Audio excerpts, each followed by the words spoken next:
दरवर्षी असा गोंधळ करता येते का? बरोबर नाही.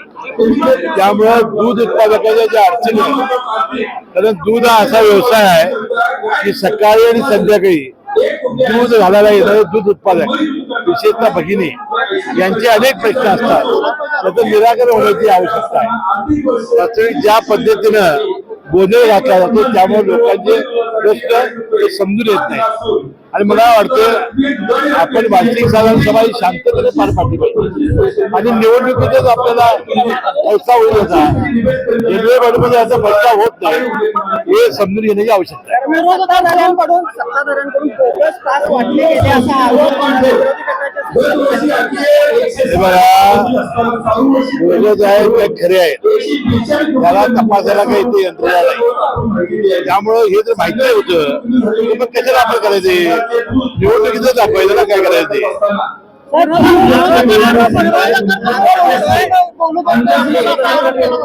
बोलण्यावर सवालच नाही.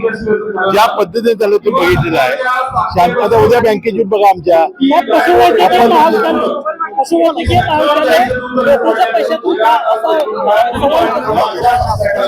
आता आपल्याला त्यांनी काय ठाव केला, शासनाने यावेळेला धोरण बदललं.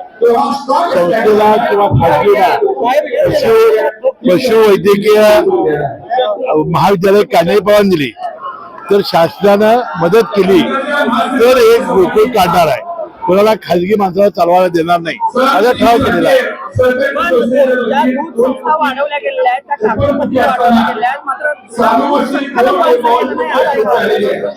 एकूण 7.25 कोटी गाईच्या दुधामध्ये वाढ झालेली आहे आणि 1.25 कोटी लिटर म्हशीच्या दूधामध्ये वाढ झालेली आहे.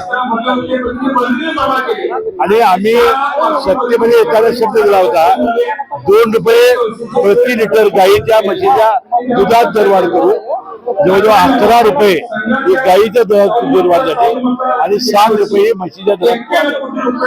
आता संपूर्ण देशामध्ये 35 रुपये गाईला दूध देणारा कुठलाही दूध उत्पादक संघ नाही. हा गोकुळ संघ आहे. अधिक 5 रुपये शासनाचं अनुदान, 38 रुपये गाईचं दूध आहे. असा तोटा सहन करून ते गाईचं दूध संघ घेत आहे. त्याशिवाय म्हशीच्या दुधामध्ये सुद्धा फार मोठ्या प्रमाणात संकलात आणि विक्री वाढलं. आमचं 20 लाख लिटर संकलाचं स्वप्न लवकरच साकार होईल.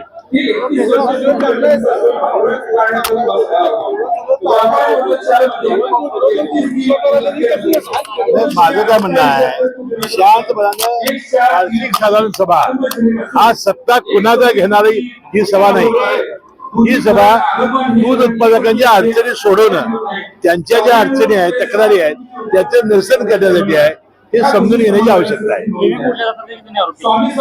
हे बघा, गाईचं दूध हे प्रचंड प्रमाणात घेतलं जातं. हा व्यवसाय आहे. गाईच्या दुधाची पावडर ही केल्यानंतर पैसे घ्यावे लागणार, पैसे द्यावे लागणार.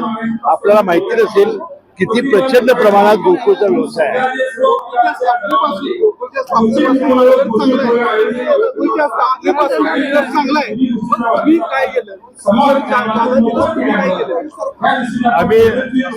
आम्ही दिलं 7.25 कोटी लिटर दुधामध्ये वाढ झाली. म्हशीच्या दुधामध्ये 1.25 कोटी लिटर आले. 7 रुपये वाढ दिली म्हशीच्या दुधाला, 11 रुपये दिली गाईच्या दुधाला. हे आम्ही काम केलं. मुंबईची वाशीची जागा घेऊन तिथं नवीन शेतकेंद्र केलं आपण फार मोठ्या प्रमाणात. आता सोलरचं करतोय. आता त्यामध्ये प्रचंड प्रमाणात हा काम करण्याचा प्रयत्न सुरू आहे. अशाच नवनवीन अपडेट पाहण्यासाठी आमच्या KK न्यूज चॅनेलला सबस्क्राईब करा.